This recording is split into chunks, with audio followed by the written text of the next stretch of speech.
First contact with the ferocious.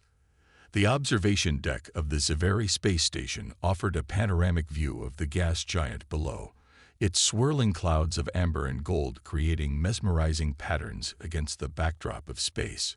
Captain Maya Chen stood with her hands clasped behind her back, her reflection faint in the transparent aluminum viewport. After 3 decades of exploring the stars, she thought she'd seen everything. She was wrong. "You mean to tell me," she said carefully, turning to face Ambassador Tixloran of the Zaveri Collective, "that your people have been confined to orbital habitats for over 50 years because of these creatures?" The ambassador's translucent skin rippled with blue patterns. Anxiety, Maya had learned. The Zaveri were a peaceful, highly intelligent species with bodies resembling Earth's jellyfish, suspended in specially designed gravity suits when interacting with other species. The Krell were always present on Zavar Prime. Tixloran's translated voice came through Maya's neural implant, but they remained in the deep forests until the climate shifts. Now they have multiplied beyond any natural balance and claimed our cities, our farms. They are perfect killing machines, Captain Chen. We had no choice but to retreat to the stars. Maya nodded, processing this information. Humanity's first contact with the Zaveri 3 months ago had been fortuitous. The peaceful aliens possessed remarkable biotechnology that could revolutionize medicine back on Earth. In exchange, they sought human engineering expertise for their orbital habitats, a perfect trade arrangement, until this complication. "I'd like to see them," Maya said suddenly. The ambassador's skin flashed yellow with shock. "That would be inadvisable. The specimens we keep for research are extremely dangerous." Nevertheless, Maya insisted with a smile that didn't reach her eyes, "If we're going to help you reclaim your homeworld, we need to understand what we're dealing with." 2 hours later, Maya stood before a containment cell with walls of transparent material stronger than steel. Inside, a creature the size of a tiger paced restlessly. Its 6 limbs moved with predatory grace, ending in claws that looked sharp enough to shred metal. Scales of midnight blue covered its muscular body, while a ridge of spines ran down its back. Its face bore no eyes that Maya could discern, but a complex arrangement of sensory pits suggested it navigated by heat and vibration. Dr. Keller, the xenobiologist from Maya's team, whistled softly. "Magnificent predatory adaptations. The muscle density alone must make it incredibly strong." The Zaveri scientist accompanying them, Vental, rippled with distress. "We have lost 34 researchers to escaped or captured Krell. They are not merely strong. They are intelligent, vengeful. They remember those who harm them." Maya approached the barrier, ignoring Vental's alarmed protest.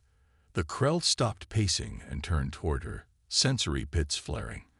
It launched itself at the barrier with enough force to make Maya flinch, despite knowing the material wouldn't give way.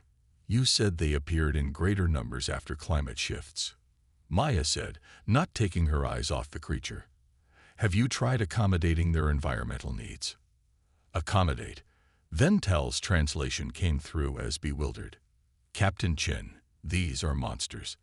They have killed thousands of my people." Maya turned to face the scientist. "On Earth, we once called wolves monsters too. And bears. And lions. We feared them, hunted them. And then we learned to work with them." The silence that followed was profound. Back in her quarters aboard the human ship Endeavor, Maya called her team together. The 8 specialists sat around the conference table, expressions ranging from skepticism to curiosity. "You want to domesticate the Krell?" Dr. Keller asked, his bushy eyebrows rising toward his hairline. "Based on what I saw today, that's ambitious." "Humanity has a unique history," Maya replied, activating the holographic display. Images appeared. Ancient humans running alongside wolves. Egyptian hieroglyphs showing domesticated cats, mounted warriors on horseback. No other known species has systematically partnered with predators the way humans have. It's one of our evolutionary advantages. Lieutenant Santiago, the security chief, leaned forward. The Zaveri don't see these creatures as potential partners. They see them as an extinction-level threat, which is why they'll never solve this problem on their own, Maya countered. Their entire cultural evolution has been built around cooperation and harmony. They literally cannot conceptualize taming a predator. Dr. Patel, the cultural anthropologist, nodded slowly. It's similar to the Arcturian paradox. Species evolve with certain blind spots based on their developmental environment. Exactly, Maya said. We have what they lack, millennia of experience transforming predators into partners. She paused, looking at each team member. The Zaveri biotechnology could save millions of lives back home. This is how we earn it. Not everyone was convinced, but Maya had made her decision. The next morning, she presented her proposal to the Zaveri Council. Their reaction was predictably horrified. You wish to befriend the destroyers of our civilization. The council elder's skin had gone almost completely white, shock and disbelief in Zaveri expression. Not friendship, Maya clarified. Partnership, a mutually beneficial arrangement. We believe the Krell may be adaptable enough for this approach. Based on what evidence? Another counselor demanded. Their intelligence, for one, Maya replied. You've confirmed they can solve complex problems, remember behaviors, even use simple tools. On Earth, these are the same qualities we found in animals that became our closest companions. She activated her own holographic display, showing the history of wolf domestication, the breeding of working dogs, the training of elephants and falcons. Humans have transformed dangerous predators into guardians, workers, and companions for over 15,000 years. It's a uniquely human specialty. We don't just avoid danger. We find ways to turn it to mutual advantage. The council chambers erupted in multilingual debate, the Zaveri's skin patterns flashing in complex arguments. Maya waited patiently until the elder called for order. Your proposal is unprecedented, the elder stated, and many find it disturbing. However, we have failed to reclaim our world through conventional means. We will permit a limited trial of your domestication approach. 2 weeks later, a secure facility had been established on an uninhabited moon orbiting Ziver Prime. 3 juvenile Krell, captured during a resource expedition to the planet's surface, were housed in separate enclosures designed by Maya's team. Dr. Keller had discovered something fascinating about Krell biology. They're pack hunters with a hierarchical social structure, he explained during a briefing. And they use infrasound for communication, frequencies below human hearing. Like elephants, Dr. Patel noted. Exactly.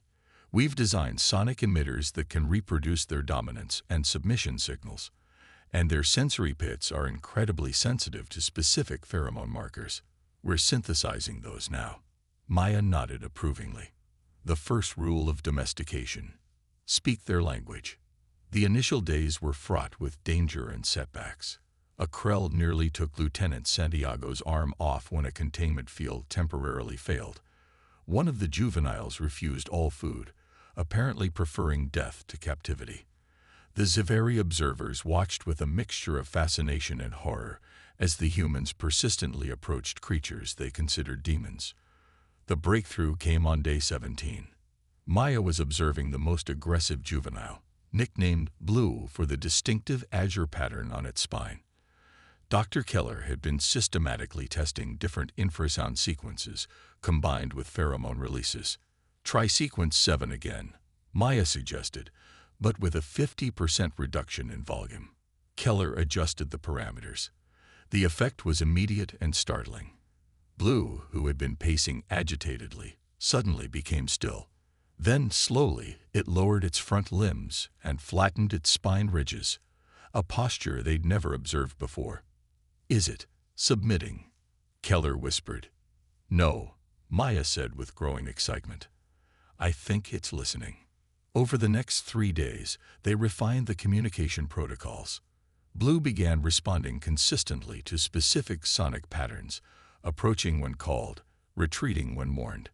The other 2 juveniles showed similar, if less dramatic, responsiveness. Maya decided it was time for the next phase. Despite vehement objections from both her team and the Zaveri observers, she entered Blue's enclosure, protected only by a sonic emitter and a small canister of synthesized pheromones. The Krell immediately sensed her presence, turning toward her with predatory focus. Maya activated the sonic sequence they'd come to call the greeting, a complex pattern that seemed to signify non-hostile intent among Krell. Blue's sensory pits flared, absorbing both the sound and Maya's scent. For 10 excruciating seconds, neither moved.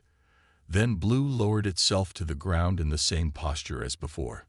Maintaining the sonic emission, Maya slowly approached and, in a move that made the observing Zaveri ripple with terror, extended her hand toward the creature's sensory pits. Blue remained still, allowing the contact. A simple touch, but it changed everything.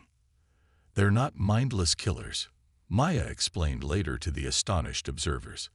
"They're territorial apex predators with complex social structures.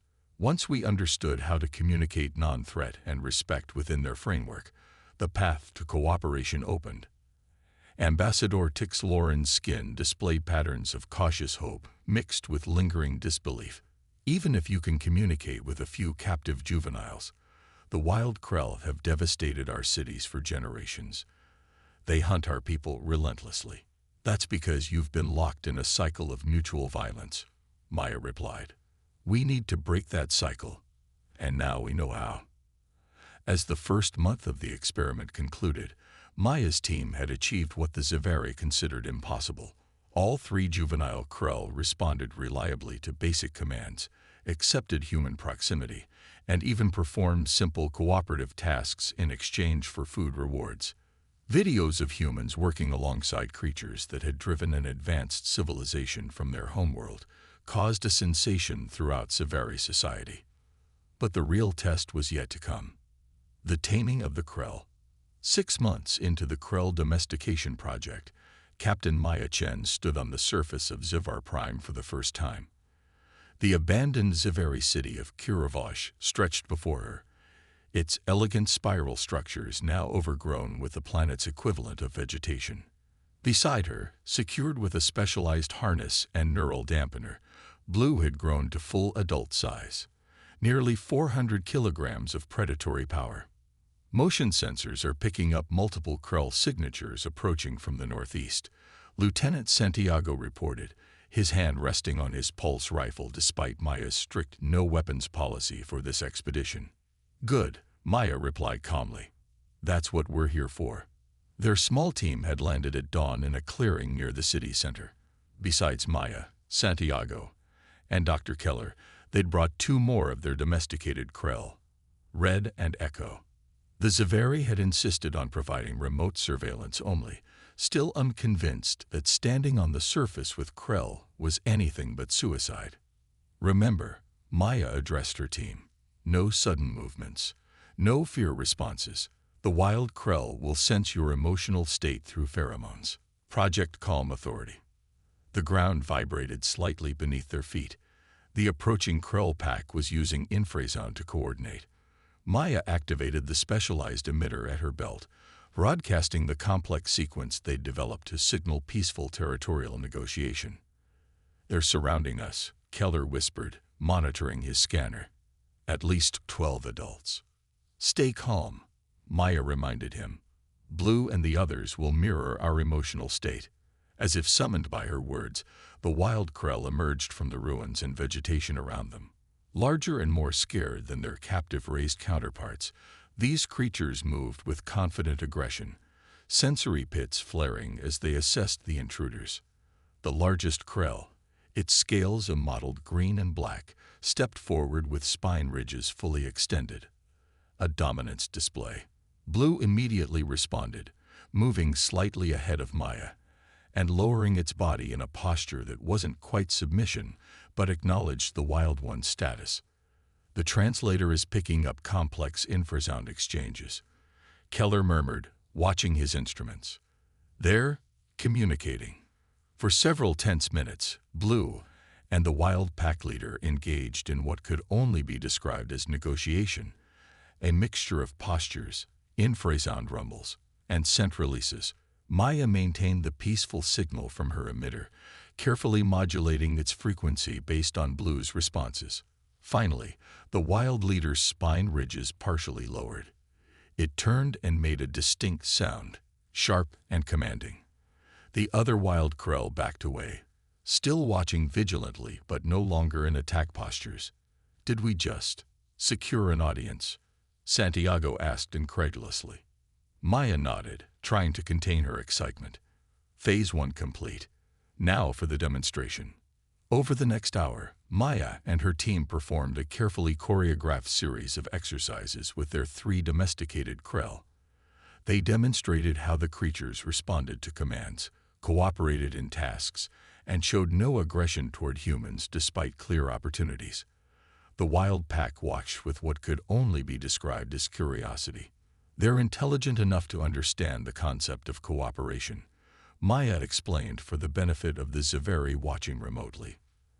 They can see that our Krell are well-fed, unstressed, and engaged in purposeful activity, all things that appeal to pack predators. The demonstration culminated with Maya removing Blue's neural dampener completely, the safety device that had been their insurance against a sudden reversion to wild behavior. Blue remained calm and responsive, even performing a complex retrieval task that required independent problem-solving. As they prepared to return to their shuttle, the wild pack leader approached again. This time, instead of dominance displays, it performed a series of movements that Dr. Keller's instruments identified as information-gathering behavior. "It's trying to understand the basis of our relationship with Blue," Keller said wonderingly. "This goes beyond instinct. This is cultural transmission." Maya smiled. "Exactly what we were hoping for. Leave the portable emitters as planned." They departed without incident, leaving behind devices that would continue broadcasting peaceful intent signals and basic communication patterns. The first contact had been established. Over the next 3 months, Maya's team made regular expeditions to Zavar Prime, each time venturing further into Krell territory. The pattern repeated: initial wariness, demonstration of cooperative relationships, and gradually decreasing hostility from the wild Krell. They began identifying individual packs and their territories, mapping the complex social structures that had evolved in the absence of Zaveri civilization. Not all encounters went smoothly. During their 5th expedition, a rival pack attacked without warning, nearly killing Santiago and one of their domesticated Krell. But even this setback provided valuable data on interpack dynamics and territorial boundaries. Meanwhile, in orbital facilities, the Zaveri began cautiously participating in the domestication program, learning the techniques Maya's team had developed. Their natural empathy and heightened sensitivity to chemical signals gave them unexpected advantages in communicating with the Krell. "They're actually better at this than we are," Maya admitted to Ambassador Tixloren after watching the Zaveri researcher successfully calm an agitated juvenile. "Once they get past their fear, their neurochemical sensitivity gives them a much more nuanced understanding of Krell emotional states." "Perhaps," Tixloren replied, skin rippling thoughtfully. "This is why our species were destined to meet. We needed your fearlessness to imagine this possibility, but our sensitivity to implement it fully." The project reached its critical juncture unexpectedly. A Zaveri scientific outpost, recently established in a remote region thought to be free of Krell, came under sudden attack by a particularly aggressive pack. The 12 researchers were trapped with failing defenses and no evacuation possible before their barriers would collapse. Maya's team was 2 hours away by shuttle when the distress call came in. Without hesitation, she ordered a course change. "We're taking Blue, Red, and Echo," she told Santiago as they loaded the 3 domesticated Krell onto the shuttle. "You want to use our Krell to fight wild ones?" he asked incredulously. "We've spent months establishing non-aggression protocols." "Not to fight," Maya corrected, "to communicate." When they arrived at the outpost, the situation was dire. The Krell pack, unusual in both its size and coordinated attack patterns, had nearly breached the outer defenses. Terrified Zaveri researchers huddled in the central chamber, watching sensor feeds of their imminent doom. Maya's shuttle landed on the roof. Within minutes, she and her team had deployed with their 3 domesticated Krell, using portable shield generators as minimal protection. Broadcasting maximum range submission and territorial negotiation sequences, Keller confirmed, activating their most powerful emitters. The wild Krell immediately sensed the new arrivals. Several broke off from attacking the facility's barriers to investigate, and froze at the sight of humans standing alongside their own kind. What followed was the most complex inter-Krell communication they had yet witnessed. Blue, now accepted by Maya's team as their primary ambassador to Krell kind, stepped forward without restraints or neural dampeners. The infrasound exchanges grew so intense that the humans could feel the vibrations through their boots. Blue is explaining the concept of symbiosis, Dr. Patel suggested, watching the behavioral patterns, or as close to that concept as Krell cognition allows. For a moment, it seemed to be working. The wild Krell's attack on the facility paused as their attention focused on this unprecedented phenomenon. Then, without warning, the pack leader lunged toward Maya. Whether in challenge or simple opportunistic predation, they would never know. What happened next astonished even Maya. Blue intercepted the attack with extraordinary speed, positioning itself between Maya and the wild leader. But instead of fighting, Blue performed a complex series of movements and infrasound emissions that caused the attacking Krell to halt abruptly. In that moment of confusion, Red and Echo moved to flank Blue, creating a protective formation around the humans. The message was unmistakable, even across species barriers. These humans are under our protection. The standoff lasted nearly 10 minutes. Finally, the wild pack retreated, not fleeing, but withdrawing in what appeared to be a calculated reassessment. The immediate crisis was over. When the Zaveri researchers emerged from their shelter to find humans standing unharmed among Krell, their skin patterns displayed emotions for which their language had no translation. Something beyond astonishment, approaching epiphany. "How?" asked the lead researcher, approaching Maya with trembling movements. "How is this possible?" Maya smiled, reaching down to rest her hand on Blue's sensory cluster, a gesture that now elicited a rumble of contentment from the once deadly predator. "Humans have a saying," she replied. "We don't just survive in a dangerous universe. We find ways to make the dangerous work with us. It's our superpower." Word of the incident spread rapidly throughout Zaveri society. What had been seen as a curious experiment became a beacon of hope. Within weeks, volunteer programs were oversubscribed with Zaveri eager to learn human domestication techniques. The first Zaveri-Krell partnerships began forming, tentative but promising. 1 year after Maya's initial proposal, the first permanent surface settlement was established on Zavar Prime, a joint human-Zaveri research station with a contingent of 20 domesticated Krell integrated into its security and operations. Wild Krell packs still roamed the planet, but increasingly they responded to communication protocols rather than attacking on sight. In the orbital council chambers, Maya stood before the assembled Zaveri leadership for what would be her final presentation before returning to Earth. Behind her, holographic displays showed the progress of surface reclamation projects across the planet. "The Krell will never be fully domesticated in the way Earth dogs or horses are," she explained. "They're too intelligent, too independent, but we've established the foundation for coexistence, even cooperation. In time, your people will develop your own unique relationship with them." The council elder's skin glowed with the deep green of profound gratitude. "You have returned our homeworld to us, Captain Chen. The biotechnology exchange we originally negotiated seems insufficient compensation for this gift." Maya shook her head. "No additional compensation is necessary. But there is something else we would ask." "Name it," the elder replied without hesitation. "Tell our story to the galaxy," Maya said. "When you rejoin the interstellar community, let them know what humans and Zaveri accomplished together.